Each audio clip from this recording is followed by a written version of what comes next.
Good morning, all of you, and this is Mr. Peter Titus from Salem classes, as per the teacher of DC's International School and PG College.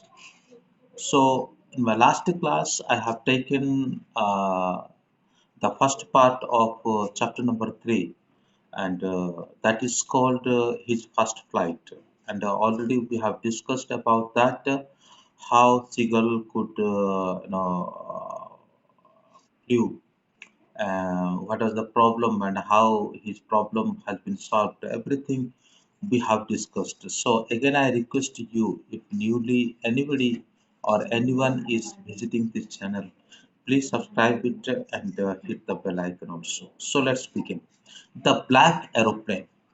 Okay, this is also one of the story how the pilot could save himself by the help of another pilot, and in the midst of the sky, how he could he was wandering because of the black cloud, and he was lost his way, but finally he could reached its own destination.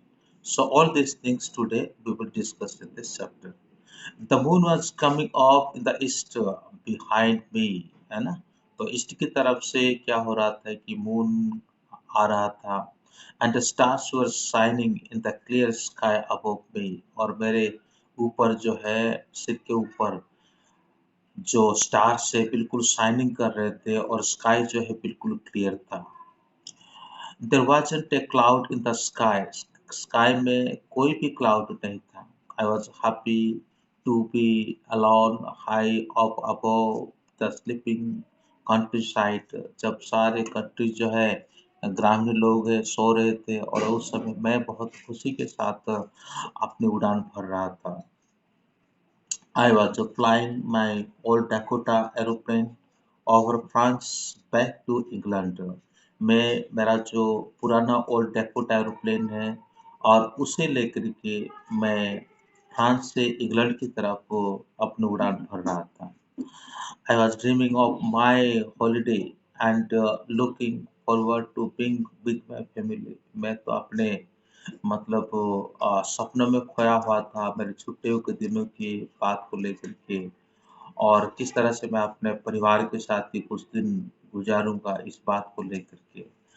I looked at my watch 1:30 in the morning, और ये मतलब सुबह कहा जाए तो ये midnight our है और वो उस समय 1:30 हो रखा था. I should call the Paris control soon. मैं पेरिस कंट्रोल रूम को मैं कुछ कहना चाह रहा था. I thought I looked down past the nose of the aeroplane. I saw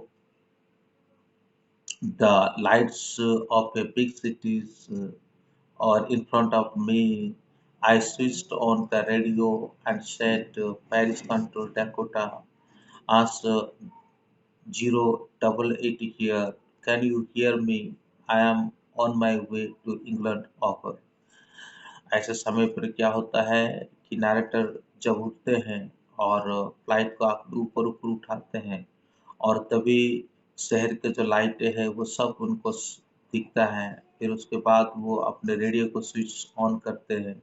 switch on करने के बाद पेरिस में जो कंट्रोल रूम होता है उसी को कहते हैं कि अपने जो आइडेंटिफिकेशन जो अपना प्लेन का एरोप्लेन का बताते हैं डाकोटा DS 088 है.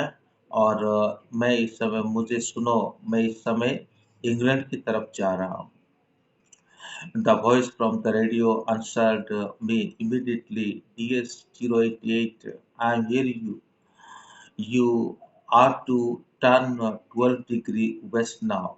DS 088 over. जैसे वो रेडियो ऑन करके और कंट्रोल रूम से बात करते हैं तो कंट्रोल रूम वाले भी और उनको यही जवाब देते हैं कि और DS 88 आपको ऐसा करना है कि 12 डिग्री जो है वेस्ट की तरफ मुड़ना है. I checked the map and the compass, switched over to my second and last fuel tank. and turned the Dakota 12 degree west toward England. फिर नैरेटर कहता है कि उन्होंने अपना कॉम्पास को चेक किया, अपने रेडियो को चेक किया, अपने फ्यूल टैंक को चेक किया और करने के बाद फिर वो 12 डिग्री वेस्ट की तरफ और इंग्लैंड की तरफ वो क्या करते हैं अपने फ्लाइट को मोड़ देते हैं। I will be in the time for breakfast और मैं ब्रेकफास्ट के समय-समय पर ही पहुँच जाऊँगा। I thought a good big English breakfast. Everything was going well. It was an easy flight. वो कहते हैं कि सुबह के ब्रेकफास्ट मैं अपने घर पे करूँगा और साथ ही साथ उस समय वो जो मतलब चल रहे थे, उड़ रहे थे, वो रियलिटी में बहुत ही एक सुंदर और सुनहरा मौका था उनके लिए। Paris was about 150 kilometer behind me when I saw the cloud.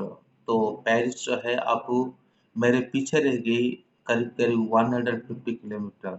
Storm clouds तो मैं क्लाउड को देखा। Storm clouds they were huge. They looked like a black mountain standing in front of me across the sky. तो पूरे आसमान को इस छोर से उस छोर तक देखता हूँ तो पूरा क्या होता है कि ब्लैक क्लाउड में भरा हुआ है।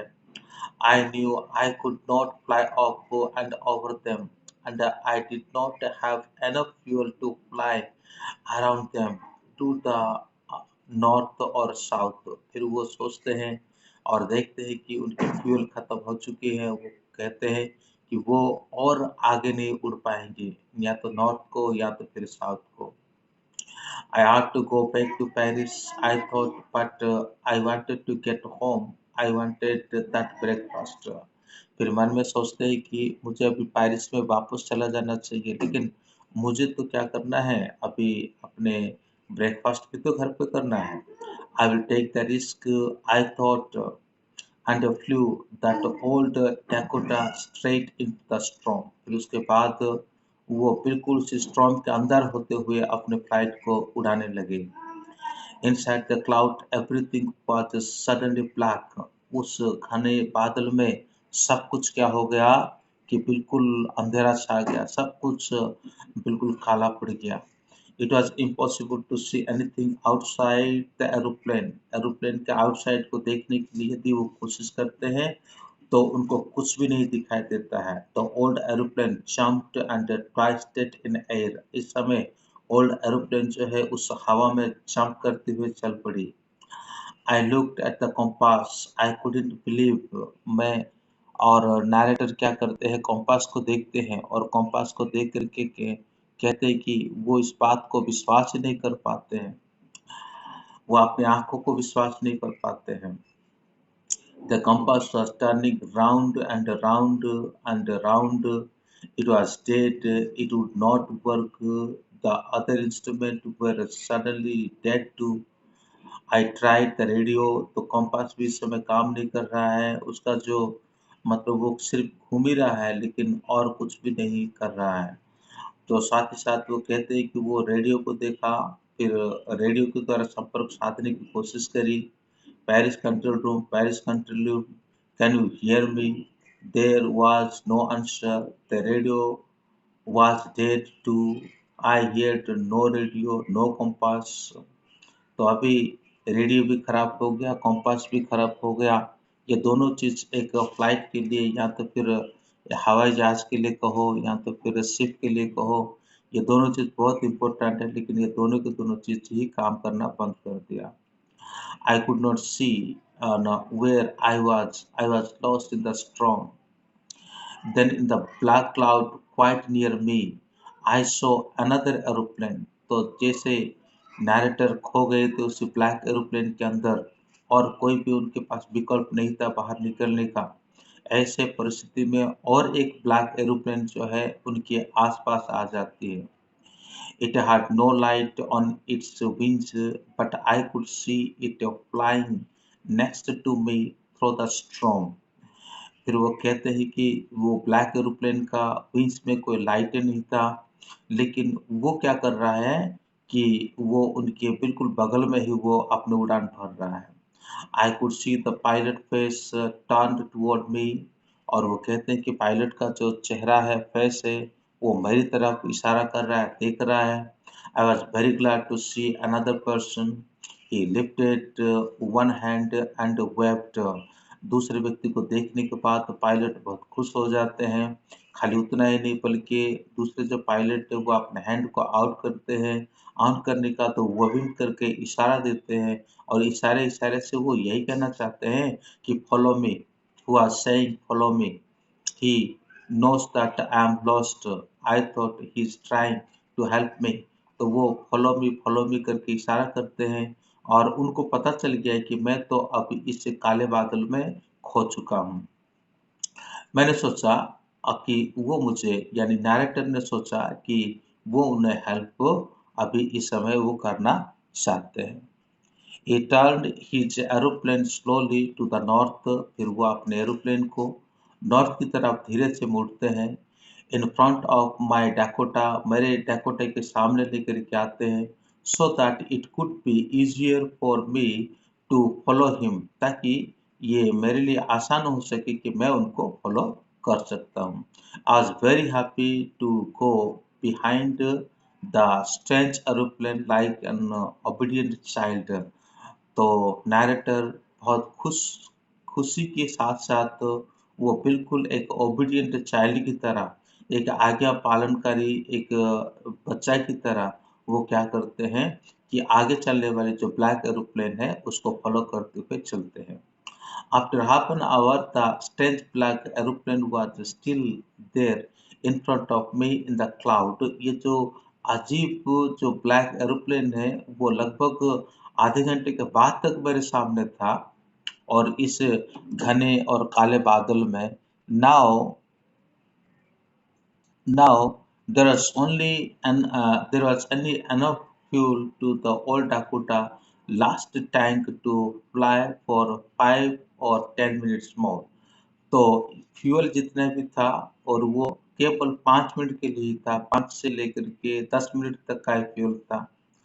I was started to feel frightened again। फिर उसके साथ तुरंत नैरेटर को अब वो भय छाने लग जाता है। But then he answered to go down and I follow through the storm। तो इसी प्रकार से वो हवा को पार करते हुए आगे आए। Suddenly I came out of the clouds and saw two long straight line in front of me। जैसे वो घने बादल को पार करके आ जाते हैं और आने के बाद देखते हैं कि एक लाइन उनको दिख रही है। It was a runway and airport was same. तो यह और कोई लाइन नहीं था बल्कि ये तो एयरपोर्ट का जो रनवे होता है वही लाइन था। I turn to look for my friend in the black aeroplane. मैं जो ब्लैक एरोप्लेन में मेरा जो दोस्त था उसको देखने के लिए मैंने कोशिश करा। But the sky was empty. There was nothing there. The black aeroplane was gone। तो स्काई तो बिल्कुल अब एम्प्टी दिख रहा है, बिल्कुल खाली दिख रहा है। यहाँ तो कोई ब्लैक एरोप्लेन वगैरह जो ब्लैक एरोप्लेन मुझे मदद कर रहा था वो बिल्कुल ही नहीं है। So not sorry to walk away from the old Dakota near the control tower। फिर उसके बाद और नैरेटर उसको रख देते हैं और मतलब वहाँ से अपने ओल्ड डाकोटा से उतर जाते हैं। उतरने के बाद तो फिर कहते हैं I went and asked the woman in the control centre और I was and who the other pilot was. मैं तो आसमान में था और मेरे साथ दूसरा पायलट कौन था। I wanted to say thank you. मैं उन्हें थैंक यू कहना चाहता था। She looked at me very strangely then laughed. वो मुझे बड़ी अजीब तरीके से देखी और देखने के बाद वो फिर मुस्कुराई।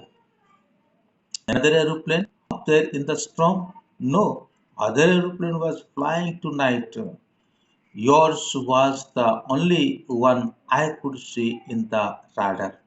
तो वो कहती है जो महिला है, जिस महिला को उन्होंने पूछा वो कहती है कोई दूसरा एरोप्लेन नहीं था, सिर्फ आपका ही एरोप्लेन यहाँ पर था। राडार में मैं ये देख पा रही हूँ। So who help me to arrive there safely without a compass or a radio and without any more fuel in my tanks।